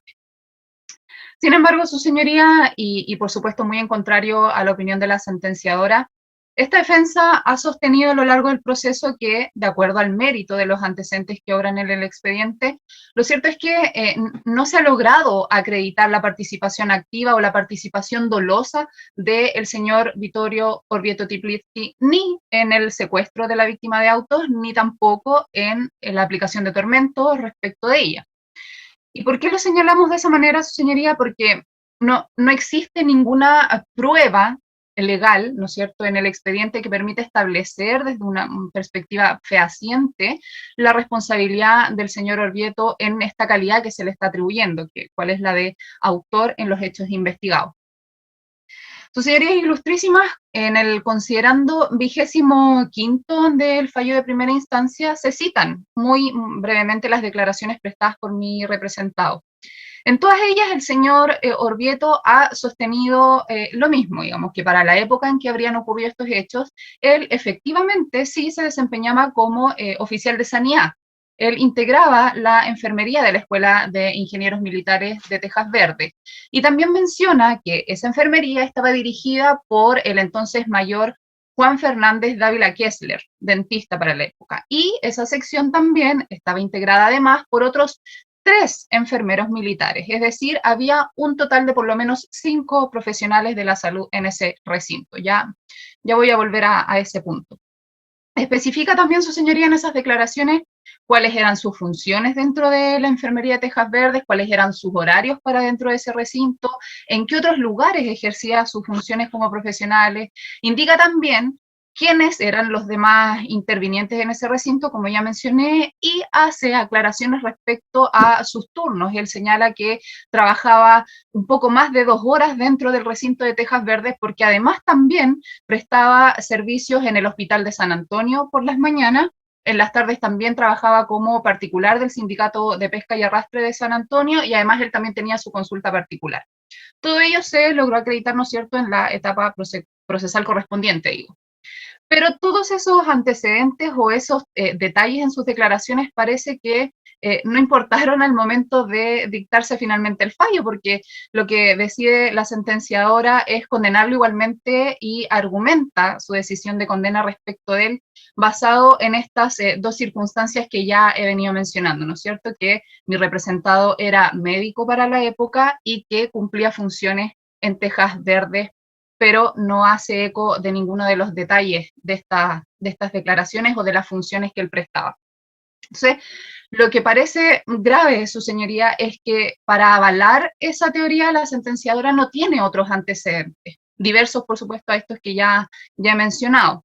No hay cómo entonces dar sustento a la teoría de la sentenciadora en cuanto a que mi representado habría participado activamente de este grupo de funcionarios de la Escuela de Ingenieros de Tejas Verdes que estaban encargados de los operativos o de las detenciones, incluso las interrogaciones de los detenidos que estaban dentro de este recinto. Fíjese, su señoría, que en el considerando 26º del fallo, la ministra señala como una forma de argumentar, ¿no es cierto?, su decisión, que además de que mi representado reconoce el hecho de haber prestado servicios como oficial de sanidad en Tejas Verdes para la época, dice que existen también las imputaciones de los testigos que se mencionan en los considerando 11º, 12º y 15º. Lo cierto, su señoría, es que esta defensa revisó esas declaraciones. De esos antecedentes también se hizo mención por parte del relator, muy latamente. Y podemos señalar, su señoría, muy responsablemente que ninguno de esos testimonios es realmente una imputación respecto o en contra de mi representado. Ninguno de los testigos mencionados, o ninguno de los testigos en realidad que pone a lo largo de todo el proceso, menciona o involucra a mi representado con la detención o con los apremios ilegítimos de la víctima de auto. En el considerando 11º que señala la ministra, solo se reseñan las declaraciones de Samuel Fuenzalía, que parece que ha sido como el testigo clave de la causa. Han sido únicamente las declaraciones de él las consideradas para condenar a quienes hoy día se encuentran, ¿no es cierto?, enfrentando este fallo. Pero Samuel Fuenzalía nada tiene que ver con Vittorio Orvieto. Samuel Fuenzalía lo que hace en sus declaraciones es señalar quiénes eran las personas que intervenían en Londres 38, da cuenta del recinto de Londres 38, más no de Tejas Verdes porque nunca cumplió funciones ahí. Asimismo, los testigos del considerando 12º, que son todos agentes que declaran, su señoría, la existencia de este recinto de detención de Londres 38, que nada tiene que ver con Vittorio Orvieto. Y finalmente, los testimonios del considerando 15º, que señala la sustanciadora. Ellos son todos agentes que declaran, su señoría, la existencia del recinto de Tejas Verdes. Nadie cuestiona que no haya existido ese regimiento, su señoría, pero lo que sí cuestionamos es que hayan sido esas declaraciones consideradas como elementos de cargo para finalmente condenar a mi representado, porque lo cierto es que ninguno de ellos identifica a mi representado como partícipe, ya dije, ni en el secuestro ni en los tormentos. Lo que sí hacen, su señoría, y esto es de suma importancia, esos testigos reconocen que existía un grupo absolutamente identificado respecto de quiénes eran las personas que detenían, que interrogaban en Tejas Verdes. Y ellos dicen, todos prácticamente son contestes en señalar que el encargado de ese grupo de detención era el entonces mayor Mario Jara Seguel, actualmente fallecido. Pero él era quien estaba a cargo y todo su personal de confianza. ¿Dónde encuentra sustento lo anterior, su señoría? En diversos testimonios y antecedentes que también están reseñados, como ya dije, en la sentencia. Las declaraciones del señor Ramón Carriel Espinosa, Jorge Alarcón Villalobos, el mismo Raúl Quintana Salazar, a Fojas 464, Valentín Escobedo. Todos esos deponentes, su señoría, solo por mencionar algunos, son contestes en señalar lo que ya dije. Efectivamente, había un grupo de interrogadores en la Escuela de Ingenieros de Tejas Verdes que funcionaban bajo las órdenes de Mario Jara Seguel, pero ninguno de ellos, su señoría, menciona a Vittorio Orvieto como uno de los integrantes de este grupo o como uno de los colaboradores de este grupo en Tejas Verdes. Excepto, su señoría, porque estamos litigando de buena fe, excepto, digo, su señoría, el señor Valentín Escobedo. Él es el único deponente que menciona a Vittorio Orvieto como presunto partícipe de las interrogaciones en Tejas Verdes, y los hace solamente en una declaración, su señoría, a Fojas 1070 de autos, cuando dice que escuchó que Cosiel y Orvieto colaboraban con los interrogatorios. Bueno, en razón a esa declaración, su señoría, esta defensa solicitó al tribunal que le tomara una nueva declaración al señor Escobedo Azúa a fin de que ante el tribunal diera cuenta de estos dichos que acabo de mencionar. A esa diligencia se le da lugar y se lleva a cabo el 26 de marzo del 2018. En ella declara nuevamente el señor Escobedo y ahora se desdice de lo señalado a Fojas 1070 y expresa su señoría textualmente que en relación al doctor Vittorio Orvieto, nunca lo vi que tuviera relación con los detenidos ni que participara en los interrogatorios. Y agrega finalmente en esa misma declaración, su señoría, a su pregunta, dice, no me consta ni nunca me dijeron qué es lo que hacía el doctor Orvieto en relación con los detenidos. Y fue una injerencia personal mía, dice, que participaba en los interrogatorios. Eso consta, su señoría, Fojas 1448 de auto. Es decir, el único testimonio que de alguna forma permitió al tribunal presumir alguna participación de mi representado, con excepción, por supuesto, de la propia declaración de Vittorio Orvieto, era la versión de Escobedo Azúa. Pero ese testigo se desdice, como ya pudimos ver, y se invalida entonces esta declaración en la que menciona mi representado. Y por ello nosotros consideramos que, en consecuencia, no queda ninguna prueba válida en el expediente para sustentar la tesis de la ministra en cuanto a que mi representado habría participado activamente en los interrogatorios de la víctima de auto. No existe en el expediente, insisto, otra declaración o algún otro medio de prueba que involucre directamente a mi representado ni en el secuestro ni en los tormentos de la víctima de auto. Por eso cuando la sentencia señala muy genéricamente, su señoría, que la víctima habría sido examinada por un médico durante sus torturas, que eso es todo lo que dice para poder encausar al señor Vittorio Orvieto. Lo cierto es que nada en el expediente dice que aquel médico haya sido mi representado. O sea, primero, no hay nada que avale que haya realmente intervenido un médico en estas torturas. Y segundo, menos hay algo que permite establecer que ese médico, si es que lo hubo, insisto, fue Vittorio Orvieto, porque como ya dije al principio, ¿no es cierto?, por lo menos habían 5 profesionales de la salud, entre médicos y enfermeros, que trabajaban en Tejas Verdes en la misma época en que habría estado detenida en dicho lugar la víctima de estos autos. Todos usaban delantal blanco, que en algún momento se relata aquello en el expediente, pero pudo ser cualquiera, su señoría, pudo ser cualquiera de estos 5 funcionarios, pero aquí no se investiga la participación de otros funcionarios de la salud. Extrañamente, únicamente se investigó, se acusó y finalmente se condena al señor Vittorio Orvieto, que es el único que ha reconocido, ¿no es cierto?, su calidad de médico y haber cumplido funciones en Tejas Verdes. Pero no hay más, e insisto en ello, su señoría. Esa única circunstancia de haber sido médico para la época y haber reconocido que cumplió funciones en Tejas Verdes no resulta suficiente en sí misma para poder imputarle la autoría de los delitos de secuestro y apremio, porque no hay otra prueba distinta a eso, no hay ningún otro medio de prueba claro, preciso, que permita establecer de manera fehaciente su responsabilidad en los términos que exige, ¿no es cierto?, el artículo 456 bis. Por ello es, su señoría, que nosotros solicitamos la revocación del fallo de primera instancia y, consecuentemente, su absolución, porque sostenemos que no se encuentra debidamente acreditada su participación ni su responsabilidad en el secuestro de la víctima ni en los apremios ilegítimos. Finalmente, su señoría, y en subsidio de esta petición de absolución, ¿no es cierto?, y para el eventual caso en que sus señorías ilustrísimas consideraren insuficiente lo que ya he podido plantear, solicitamos, sí, su señoría, muy respetuosamente, se acojan en su favor las atenuantes del artículo 103 y del 109, como así también la recalificación de su participación. Muy breve, su señoría, en razón del tiempo, únicamente señalar que si aquí se ha condenado al señor Orvieto por él haber reconocido su calidad de médico o haber cumplido funciones en muy cortos periodos dentro de Tejas Verdes, si es que eso involucra de suyo alguna participación en los hechos investigados, creemos que no es de autoría. No se ha logrado acreditar realmente ninguna de las hipótesis del artículo 15 del Código Penal, por cuanto no puede darse por acreditada una participación en calidad de autor. Pero si haber estado ahí y haber tenido conocimiento de que existieron detenidos en Tejas Verdes, su señoría, entonces creemos que la participación necesariamente debe ser recalificada a esta figura residual que sería la de encubrimiento. y así también, como dije, acogerse entonces las atenuantes del 11 número 9 y las del 103, que en razón del tiempo, su señoría, y por ser, por supuesto, normas absolutamente conocidas por este tribunal, no voy a detallarlas, pero sí están explicadas, ¿no es cierto?, en nuestra contestación y en el recurso.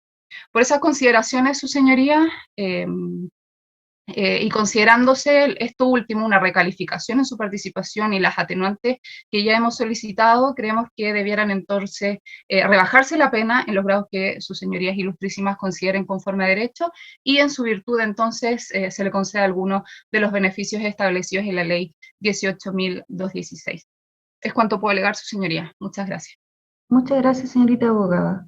Vamos a escuchar ahora a don Francisco Ugaz, que representa a la parte querellante y demandante.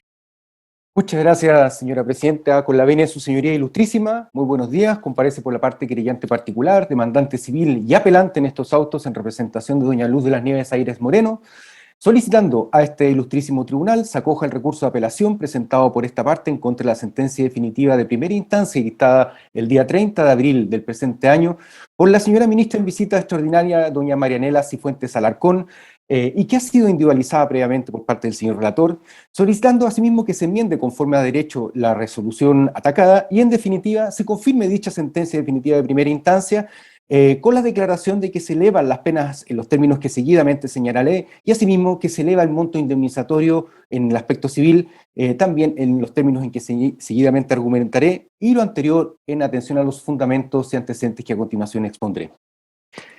Ilustrísimo Tribunal, en relación a la apelación impetrada por esta parte respecto del ámbito penal.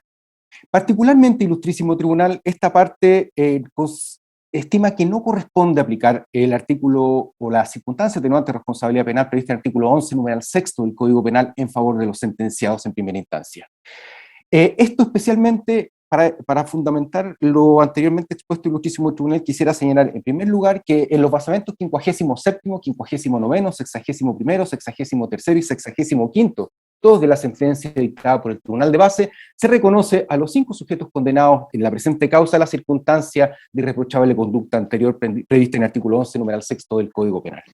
Respectivamente, en los considerandos, en el considerando 57º respecto del señor Manríquez, después respecto del señor Torres, respecto del señor Cosiel, respecto del señor Quintana y finalmente respecto del señor Olvieto Tiplitsky. Ilustrísimo Tribunal, para fundamentar mi alegación yo quiero partir invocando un fallo de la excelentísima Corte Suprema de Justicia en causa rol 1572 del año 2004 por sentencia 26 de mayo del año 2004 y especialmente en un basamento tercero de dicha sentencia de reemplazo. En esa sentencia, Ilustrísimo Tribunal, la excelentísima Corte Suprema, para efectos de analizar si corresponde o no la circunstancia, aplicar la circunstancia atenuante del artículo 11, número 6 del Código Penal, especialmente toma en consideración lo siguiente. Dice, no basta con meramente tener en consideración el extracto de filiación y antecedentes libre de cualquier reproche, sino que hay que analizar si las conductas del sujeto generaron algún impacto y afectaron la paz social, sea que éstas no hayan sido constitutivas de delitos, o bien, si lo son, pese a que no hayan sido aún declarados responsables. Otro fallo que me gustaría citar, y especialmente también de la excelentísima Corte Suprema, que es en causa rol 82.511 del año 2016, sentencia del 8 de agosto del año 2017, en sentencia de reemplazo en su motivo séptimo. Ilustrísimo Tribunal, en ese caso que trata sobre un caso de desaparición forzada de la víctima don Germán Moreno Fuenzalida, desapareció el 15 de julio del año 74, la excelentísima Corte Suprema desestimó que existiese un error de derecho al no aplicar la circunstancia del artículo 11, número 6 del Código Penal respecto de César Manríquez Bravo, también condenado en esta causa, precisamente porque estima la excelentísima Corte Suprema que hay que analizar el comportamiento familiar, profesional y social que ha tenido el sujeto al momento de cometer el delito. Y razona de que a esa época César Manríquez Bravo ya estaba participando en la formación de sujetos que participaron en la Comisión de Crímenes de Lesa Humanidad en Tejas Verdes. Por ese motivo, especialmente, no se le considera la circunstancia de atenuante responsabilidad penal, en este caso respecto de César Manríquez Bravo. Y ese criterio, Ilustrísimo Tribunal, es el que creemos que debe imperar respecto de cada uno de los sujetos que han sido condenados en esta causa y que se le ha reconocido precisamente la circunstancia atenuante reprochable conducta anterior. A la época en que se verifican los delitos cometidos en perjuicio de mi representada, ellos ya estaban formando parte de un plan delictual que se estructuraba en base a la Dirección de Inteligencia Nacional.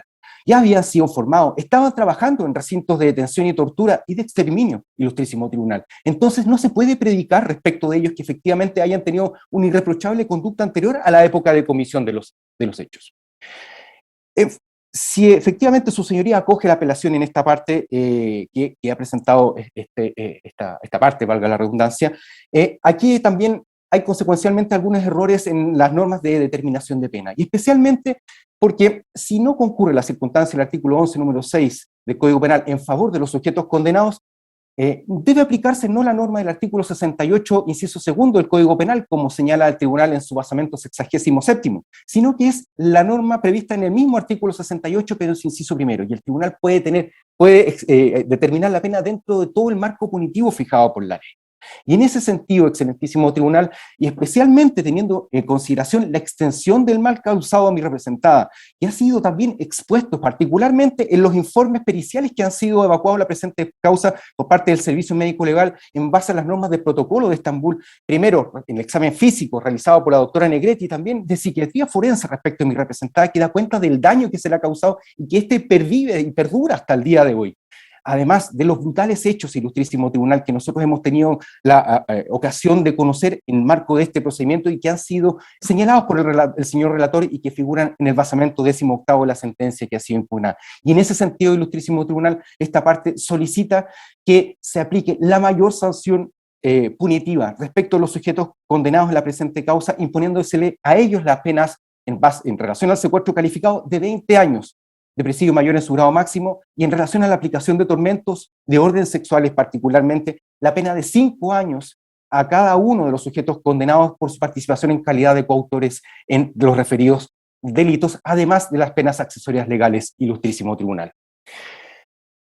Su señoría ilustrísima, esta parte también impugnó la parte civil, precisamente, de la sentencia dictada por su señoría ilustrísima. Especialmente atacamos el quantum de la pena.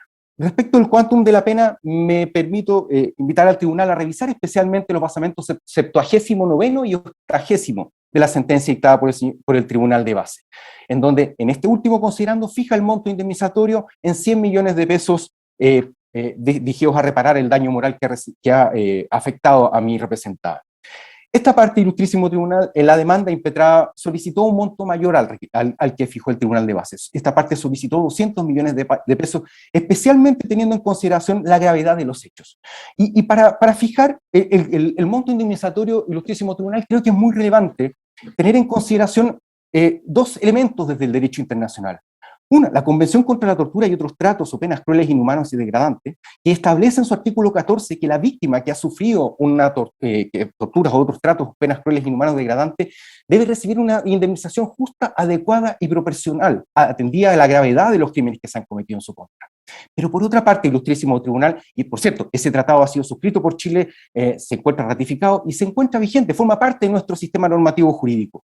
Pero por otra parte, ilustrísimo tribunal, hay una resolución muy relevante de la Asamblea General de las Naciones Unidas, que es la 60/147 del año 2005, y que la Asamblea General de las Naciones Unidas estableció un conjunto de normas y principios que establecen la posibilidad de acceso a la justicia y reparación a víctimas de crímenes de esta naturaleza. Y en particular señala en su principio 9º acerca de la reparación de los daños sufridos por las víctimas, que la reparación debe ser adecuada, proporcional a la gravedad del delito cometido y a los efectos que esto ha causado. La misma premisa se señala respecto de uno de los componentes especiales de la reparación, que es la indemnización. Y en ese sentido, en el numeral 20 arábigo de la misma resolución, se señala que esta indemnización debe ser apropiada y proporcional. Y en ese sentido, ilustrísimo tribunal, considerando los hechos que afectaron a mi representada, la calificación jurídica de ellos, especialmente las torturas de orden sufridas de orden físico y psíquico, la destrucción de su aparato reproductor, que es una anulación de la personalidad de la víctima. La violencia sexual ejercida a su respecto son elementos extremadamente importantes para efectos de poder analizar si el monto definido por el tribunal de base es o no proporcional a lo que justifica una reparación adecuada y proporcional. Y en ese sentido, ilustrísimo tribunal, muy respetuosamente solicitamos que se eleve el monto indemnizatorio a lo solicitado por esta parte en la demanda impetrada, o bien a lo que su señoría ilustrísima determine aumentando prudencialmente el monto que se. Por otra parte, ilustrísimo tribunal, ya habiendo terminado la apelación, quisiera brevemente contestar las alegaciones formuladas por mis distinguidos contradictores defensores de los señores Manríquez, Torre, Cosiel, Quintana y Orvieto. El debate que nos han centrado esencialmente se circunscribe a lo que es la participación de ellos en los hechos. Sobre los hechos prácticamente no ha habido ninguna discusión acerca de la ocurrencia de los mismos. Y en ese sentido, ilustrísimo tribunal, yo debo remitirme a los basamentos 21º a 29º de la sentencia dictada por el Tribunal de Base. Especialmente respecto de César Manríquez, su declaración indagatoria es analizada en el basamento 21º, pero para efectos de poder establecer su participación, el Tribunal de Base, en el basamento 26º, remite especialmente a dos considerandos previos, el considerando 11º y 12º. En el 11º hace un análisis de la declaración de Samuel Fuenzalía Devia, que especialmente ha sido un ex agente de la DINA que ha sido muy importante en el esclarecimiento de crímenes de la dictadura. Hay un pacto de silencio que ampara a muchos criminales que han participado en estos crímenes, pero Samuel de Fuenzalía Devia ha aportado en múltiples procesos. Y eso se ha evidenciado en múltiples procesos, también reconociéndole la colaboración sustancial al esclarecimiento de los hechos.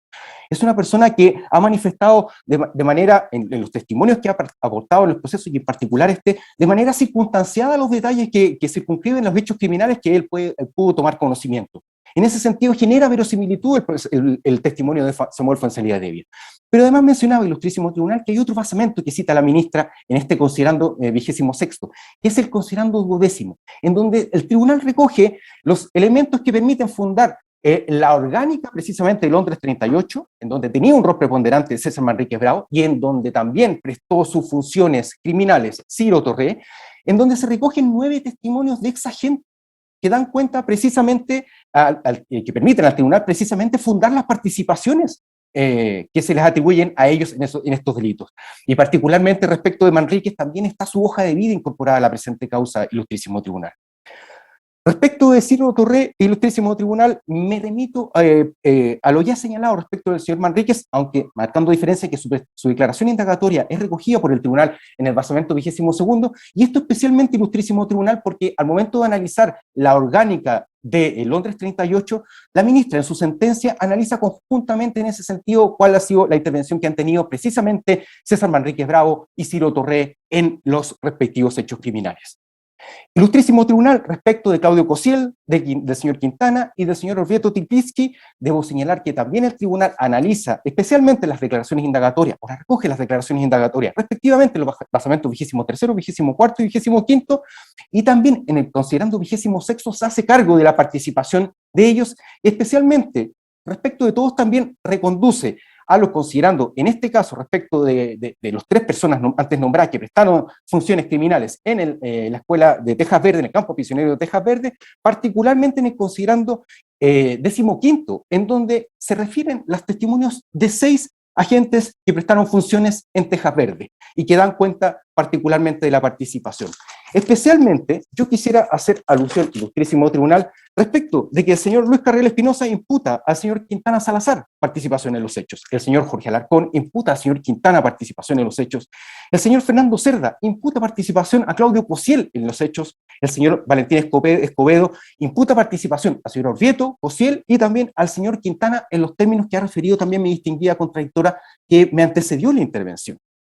Es decir, el señor, en ese sentido, Valentín Escobedo refiere que escuchó que algunas personas habían, en definitiva, había escuchado de que precisamente Orvieto Tilpitzky había participado en la comisión de los hechos.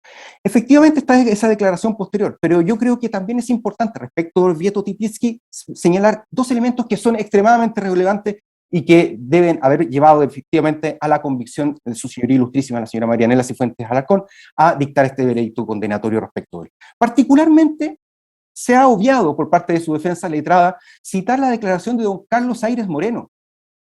Carlos Aires Moreno, que también fue privado de libertad, al igual que su hermana, tenía 15 años de edad, fue llevado al mismo recinto. Él recuerda en su testimonio a una persona de delantal blanco que controlaba las torturas y él habilitaba para que pudiese seguir torturando. Y resulta que al único médico que reconoce, o el único personal sanitario que reconoce, en su declaración, según consta Fojas 1040, es precisamente a Orvieto Tilpitzky. Pero esto no es solo lo único que existe, ilustrísimo tribunal, porque precisamente a Fojas 2261, el tribunal también tiene en consideración una anotación que está en la hoja de vida de Orvieto Tilpitzky del 26 de febrero de 1974. realizada por Manuel Contreras, en que destaca su labor como interrogador, obteniendo resultados favorables para el trabajo criminal que desarrollaba la DINA. Y esto es muy importante, ilustrísimo tribunal, también para fundar una participación punible que se le atribuye a él.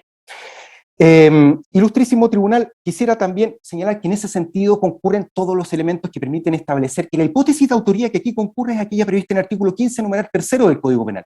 Concertados para la ejecución del hecho, facilitaron los medios o lo presenciaron sin tomar parte inmediata en él. Concurre precisamente esta hipótesis respecto tanto de la comisión del delito de secuestro calificado como del delito de aplicación de tormentos.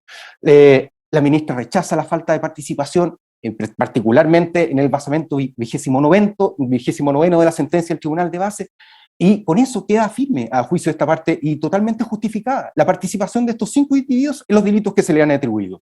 Respecto de la amnistía, ilustrísimo tribunal, señalar específicamente que el tribunal se hace cargo con los argumentos que esta parte comparte en los basamentos 31 a 34 y que devienen argumentos del derecho internacional respecto a la prescripción de la acción penal. También comparto efectivamente los argumentos expuestos por el Tribunal de Base en sus motivos 37º a 40º, rechazo también de otras circunstancias atenuantes de responsabilidad penal y especialmente el artículo 103 del Código Penal, ilustrísimo tribunal, en base a los mismos fundamentos establecidos en los basamentos 49º a 53º.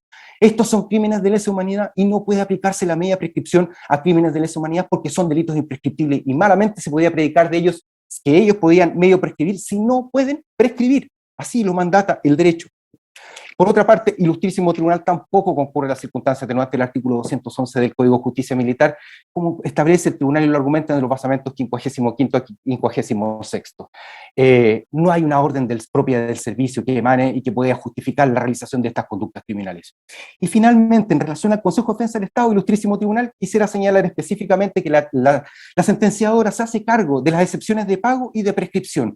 De pago especialmente en el motivo 75º y de prescripción de la acción civil en los motivos 76º y 78º, compartiendo también que por normas de derecho internacional no puede aplicarse la prescripción de la acción civil a hechos que revisten el carácter de crímenes de derecho internacional y en particular de crímenes de lesa humanidad. Por los motivos antes enunciados, ilustrísimo tribunal, solicito que se acoja el recurso de apelación impetrado por estas partes en los términos expuestos al inicio de mi intervención y también se rechacen los recursos impetrados por las defensas de los victimarios y por el Consejo de Defensa del Estado. Gracias, señor Ugaz. Vamos a escuchar entonces ahora al señor Salinas en representación del Consejo de Defensa del Estado.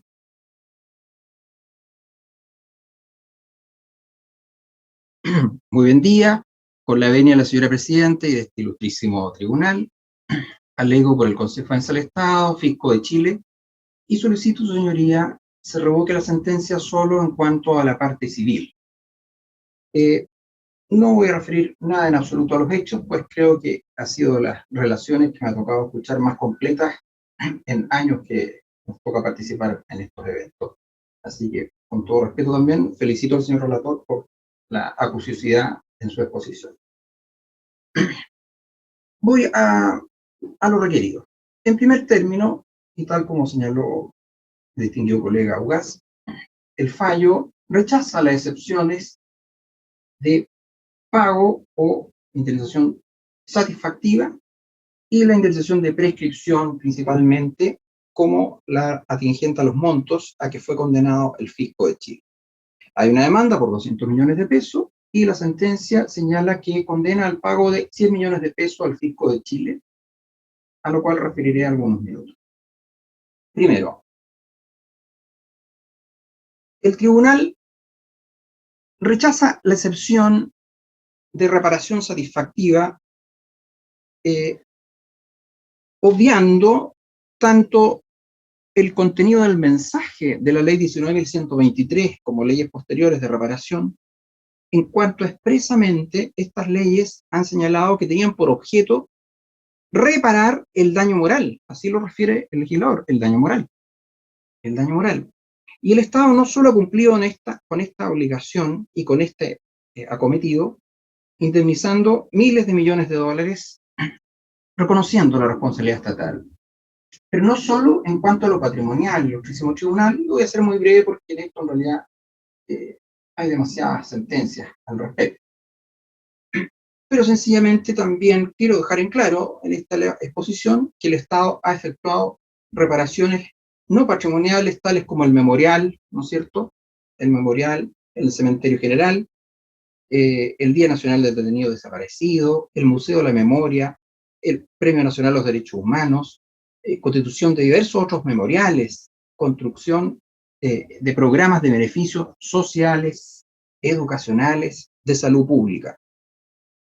Entonces, con esto quiero referir a que el Estado de Chile ha cumplido con esta indemnización no solo pecuniaria, sino que también satisfactiva, en el sentido de tratar de morigerar algo, este daño tremendo que hemos escuchado que ha sufrido la víctima.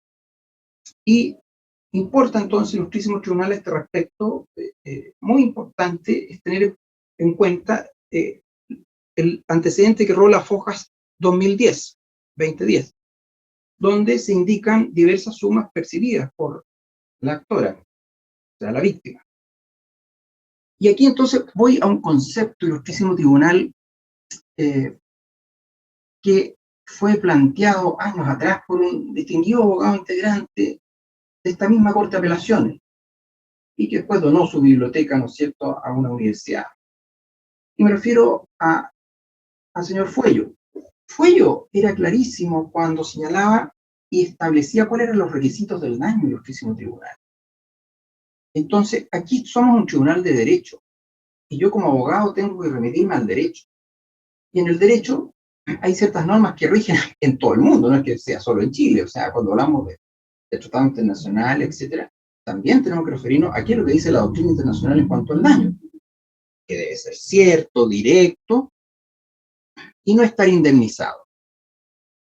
Entonces, ilustrísimo tribunal, si se estima que aún así no se acoge esta excepción de pago o de reparación satisfactiva opuesta por el Fisco de Chile, al menos estimamos que cabe considerar de ese monto ya regulado, se deberá al menos descontar lo indemnizado, que conforme a Fojas 2010 están detalladas las sumas, y hasta donde yo tengo apuntado acá, ascenderían al año 19 beneficios por 36.949.835 pesos.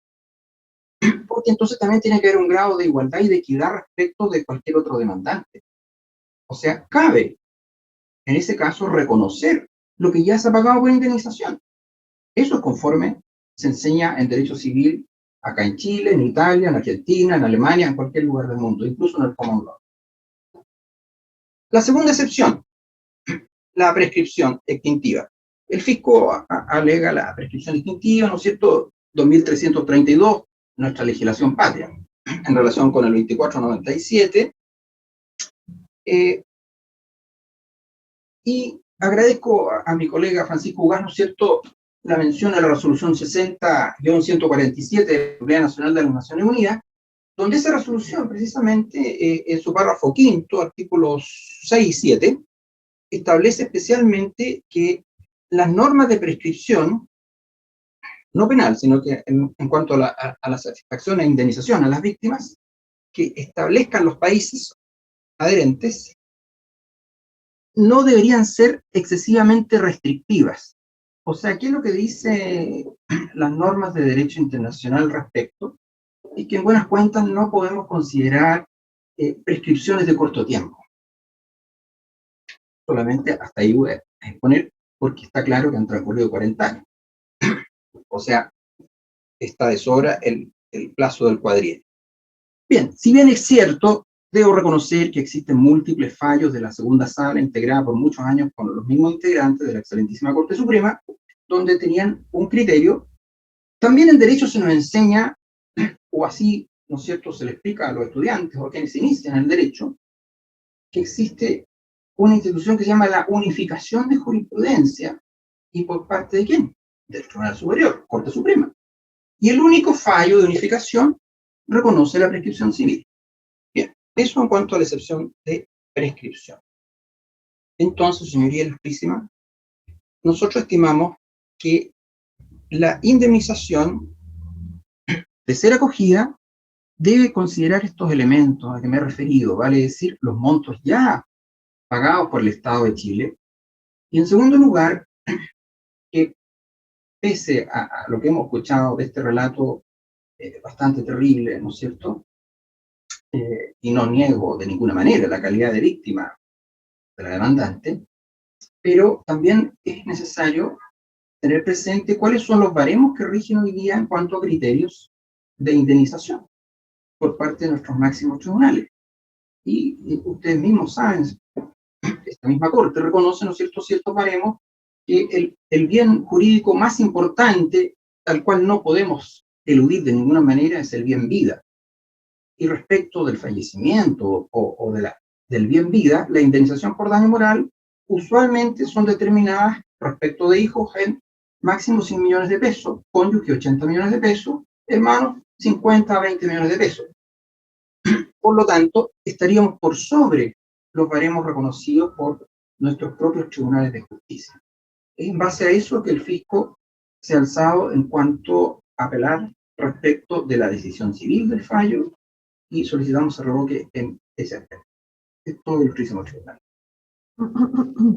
Muchas gracias, señor abogado. ¿El tribunal desea agregar alguna pregunta a los señores abogados? ¿A la señora abogada?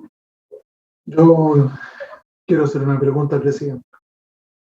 Dígame. Diego. Al abogado Ugaz, bueno, la señora, la víctima, a pesar de lo que ha sufrido y en lo que están contestan los abogados, aún está con vida, ¿no es cierto? Así es, su señoría ilustrísima. Lo que quiero saber es si ella actualmente tiene secuelas o sufre alguna consecuencia producto de esos hechos que ocurrieron hace largo tiempo atrás. Su señoría ilustrísima, al respecto hay que señalar que sí, ella padece secuelas y precisamente hay 2 informes periciales incorporados a los presentes autos, evacuados ambos por el servicio médico legal, tanto desde la parte física como de la parte psíquica, que dan cuenta del daño que ha sufrido la víctima. En el plano psíquico, ella tiene un grave estrés postraumático, que hasta el día de hoy pervive. Y esencialmente respecto del aspecto físico, algo señaló ya el señor relator al momento de relatar la presente causa, en cuanto a distintos vestigios físicos de lesiones que dan cuenta del daño que ella sufrió producto de las torturas a las cuales fue sometida su señoría ilustrísima. Muchas gracias, abogado. Por nada, su señoría, su posición. Francisco. Presidente, tengo una pregunta también para el mismo abogado, señor Ugaz. Abogado, el petitorio concreto a su apelación en la parte penal, en relación a la pena respecto de los imputados, ¿cuál es? Específicamente, su señoría, le digo de inmediato, la petición concreta, expresada, dice, en lo que a la parte penal atañe, confirme la sentencia definitiva de primera instancia y condenen a César Manrique Bravo, a Ciro Torres Sáez, Claudio Cosiel Hornick, Raúl Quintana Salazar y Vittorio Beto Tiltinsky, a cada uno a la pena de 20 años de presidio mayor en su grado máximo, más las sanciones accesorias legales como coautores del delito consumado de secuestro calificado perpetrado a la persona de la víctima, y asimismo la pena de 5 años de presidio menor en su grado máximo, más las sanciones accesorias legales como coautores del delito consumado de apremios ilegítimos cometido en la persona de doña Luz de las Nieves Aires Moreno, señoría. Perfecto, y solo para precisar, esto solo en razón de la aplicación que hizo el fallo del atenuante del 11 número 6, ¿cierto? Así es, su señoría ilustrísima, así es. Gracias. Muy bien, muchas gracias, señores abogados, señoritas abogadas. Con esto se pone término a la audiencia. Que tengan muy buen día. Muy buenos días, su señoría. Gracias igualmente. Buenos días a todos. Señoría, muy buenos días a la sala.